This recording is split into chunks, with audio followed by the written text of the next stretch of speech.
Баршаңызға сәлем. Бүгін сіздерге екпелер жайлы ақпарат бермекшімін. Ол үшін видеоны соңына дейін қарап, каналыма тіркелуді ұмытпаңыздар. Жалпы екпелер не үшін қажет? Оларды не үшін саламыз? Жалпы екпелер алған кезде организмде пассивный иммунитет болады. Яғни ол ағзаға қандай да бір инфекция, яғни бактерия болсын, вирус болсын түсетін болса, соған қарсы пассивный иммунитет болады. Яғни бұл дегеніміз екпе алдым болды, ауырмаймын деген сөз емес. Яғни бұл дегеніміз ауру жеңіл түрде өтеді, немесе ауырмауы да мүмкін. Міне осындай оймен салынады. Қазақстанда қарап отырсаңыздар, бұл күнтізбе. Қазақстанда нәресте өмірге келгеннен бастап роддомда БЦЖ және ВГВ вакциналары салынады. Яғни туберкулезге қарсы және де гепатит Б-ға қарсы. Қарап тұрсаңыздар, Қазақстанда бостан бос екпені салмайды. Яғни емі жоқ, емге өте нашар көнетін ауруларға салынады. Мысалы, туберкулез ауруы ол емделеді, бірақ өте ауыр препараттармен емделеді. Сондықтан да туберкулезге қарсы БЦЖ вакцинасын алғандарыңыз абзал. Екінші, баланың 2 айында салынатын дифтерия, коклюш, және көкжеттер, столбняк және де полиомиелитке қарсы вакциналар бар. Міне бұл ауруларды Қазақстанда қазірде құдайға шүкір ешқандай аурушаңдық көп тіркеліп жатқан жоқ, өйткені вакцина болғанның салдарынан. Мысалы, дифтерия, коклюш аурулары емі жоқ. Егер прививка салдыратын болсаңыздар, организмде пассивный иммунитет болады. Бұл бала ауырмайды деген сөз емес, ауырған күннің өзінде жеңіл өтеді. Мысалы, коклюш деген ауруда бала өте қатты қиналады. Коклюш кезде жөтел 100 күнге дейін болады. Ойлаңыздаршы, бала 100 күн бойы жөтеліп жүреді, еще балада дем ала алмай қалу эпизодтары болады. Бұл 100 күн деген өте ауыр болады. Сондықтан да балаңыз коклюшпен ауырмасын десеңіз, жұққанның өзіне жеңіл түрде өту үшін құрметті ата-аналар, екпелерді алыңыздар, бас тартпаңыздар екпелерден.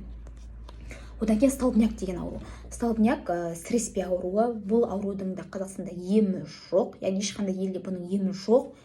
Сондықтан да күнтізбеге енгізіліп қойған.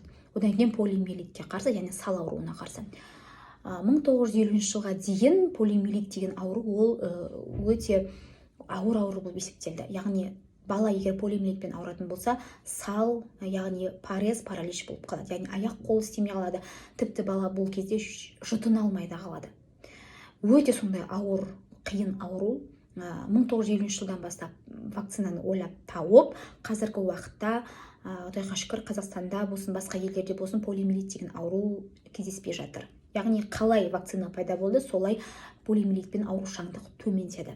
Міне осы мысалдардан ақ вакцинаның сондай бір бізге көмегі көп екен, аурушаңдықты төмендейтінін байқауға болады. Одан кейін қазірде қызылша ауруы елең алып жатыр, яғни кор ауруы. Оған қарсы вакцина бар. Көбіне қазір ауырып жатқан балалар сол қызылшаға қарсы екпені алмаған балалар ауырып жатыр. Сәйкесінше организмде иммунитет, пассивный иммунитет жоқ, соған қарсы балалар ауырып жатыр. Сондықтан да құрметті ата-аналар, екпелерді алыңыздар. Екпе алғаннан кейін 3 күннің ішінде реакция болады. Яғни ол бала организмде пассивный иммунитет түзіліп жатыр деген білдіреді. Яғни температураның көтерілуі, балада мазасыздық болады, сосын прививка екпені салған жерде уплотнение, тығыздану болады.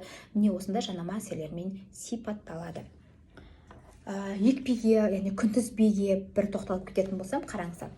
Бала туылған кезде туберкулезге қарсы және де гепатит Б-ға қарсы прививка жасалады. Одан баланың 2 айында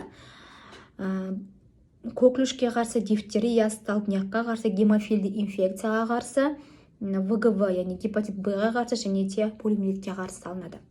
Ал баланың 3 айында пентаксин деп аталады бұл прививка. Бұл жерде 2 айында салған прививка, бірақ бұл жерде гепатит Б-ға қарсы жоқ. Одан кейін баланың 4 айында 2 айда салынған прививканы қайталаймыз. Одан кейін баланың 12-15 айында, 1 жастан асқан кезінде, немесе 1 жасқа толған кезде оральный тірі вакцина, яғни тамызатын полиомиелитке қарсы вакцинаны алады.